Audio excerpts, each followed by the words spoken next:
সূরা বাকারা রুকু 21 অনুবাদ।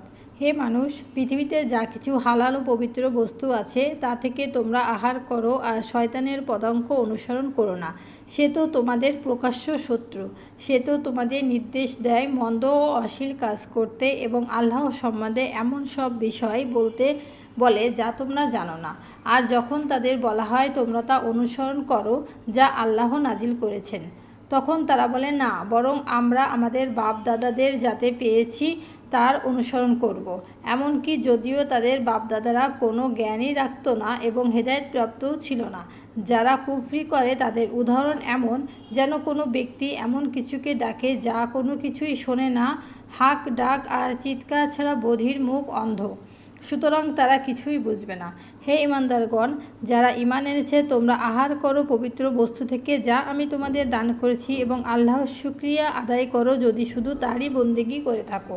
নিশ্চয় আল্লাহ তোমাদের উপর হারাম করেছেন মৃত জন্তু, রক্ত, শূকরের মাংস এবং তা যার উপর জবাইয়ের সময় আল্লাহর নাম ছাড়া অন্যের নাম উচ্চারিত হয়েছে।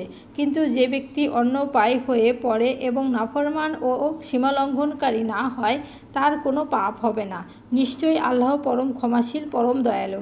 নিশ্চয়ই যারা গোপন করে সেসব বিষয় যা আল্লাহ কিতাবে নাজিল করেছেন এবং বিনিময়ে তুচ্ছ মূল্য গ্রহণ করে, তারা আগুন ছাড়া নিজেদের পেটে আর কিছুই পূর্ণ করছে না।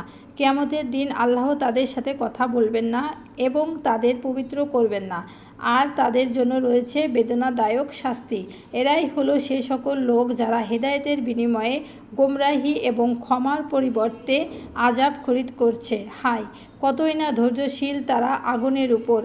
আর এটা এ কারণে যে আল্লাহ সত্যসহ কিতাব নাজিল করেছেন, আর যারা কিতাবে মতভেদ সৃষ্টি করেছে নিশ্চয়ই তারা সুদূর প্রসারী মতবিরোধের মধ্যে নিপাতিত রয়েছে।